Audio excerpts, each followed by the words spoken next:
For how long will Nigeria keep happening to us? In Nigeria, you can survive armed robbers and still die because the police have closed for the day. Is it a crime to be born and raised in Nigeria? Sometimes it feels like it. Sometimes it feels like carrying a Nigerian passport has become a death sentence because in today's Nigeria, human life has become cheap, negotiable, and easily forgotten. Every day, Nigerians wake up and step into a country facing a deep insecurity crisis. Not a loud war with tanks and bombs, but a slow, silent one, fought through neglect, fear, corruption, and institutional failure. Insecurity in Nigeria is no longer an emergency. It has become a normal routine. A few weeks ago, I came across a story that stayed with me. A young woman, just 29, beautiful, ambitious, and full of optimism. She wasn't born in Nigeria. She grew up abroad and could have stayed there, safe and comfortable. But love for her roots pulled her back. She believed in Nigeria enough to return home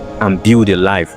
But Nigeria failed her. One night in Abuja, armed robbers invaded her estate, house to house, door to door, guns raised, innocent residents terrorizing a place they were supposed to feel safe. In panic, the young woman tried to escape through a window. She fell and sustained several injuries. By the time the police arrived, she was unconscious but still alive, still breathing, still holding on. She asked them to take her to the hospital. Their response, Madam, we no get fuel, no mobility. A human life was slipping away, and the Nigerian police, those who have sworn to protect and serve, stood helpless or indifferent because their patrol vehicle was empty. She died that night. Whether she died immediately or later in pain, no one could say, but Nigeria claimed another innocent life. And this is not an isolated incident. In that same Abuja, another young man was brutally attacked in his estate. Armed robbers operated freely for more than 4 hours. 4 good hours of gunshots, fear,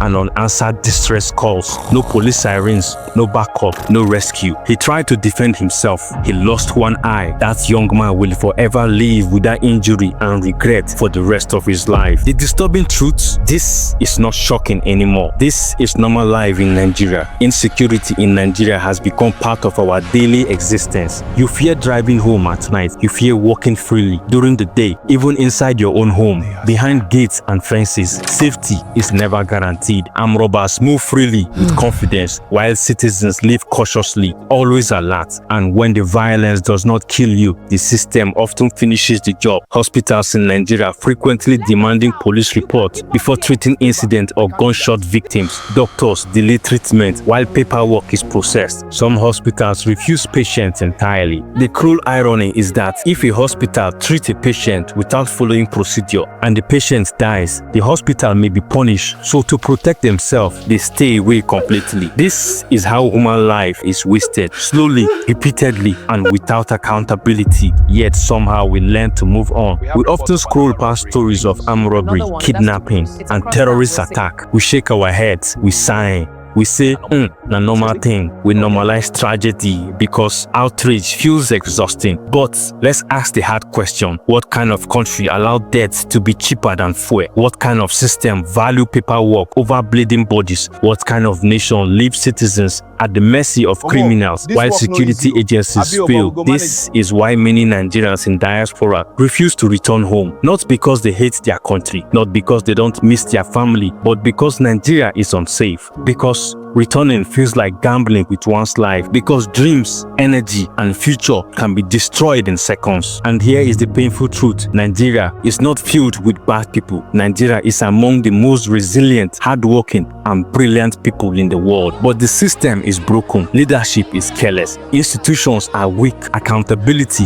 is rare. And as a result, survival has become a matter of luck. Every single day you leave your house in Nigeria, you are rolling the dice with fate. The bitter lesson: insecurity no longer a news. It's in the air we breathe. Human life has been reduced to an afterthought. Call to action. We must stop pretending that this is normal. Share these stories. Talk about police failure. Speak about insecurity. Demand change in your own way. Silence is what allows this system to survive. Silence is not an answer. One day, it will not be just a headline. It will not be just a viral post. It could be you, or your friend, or your sister, or your child. And by then, it might be be too late. Thank you so much for listening to my podcast. I hope you enjoyed it. Please like, share, and subscribe. My name is Stanley Chooks, aka Advance, aka Pink, the fine boy.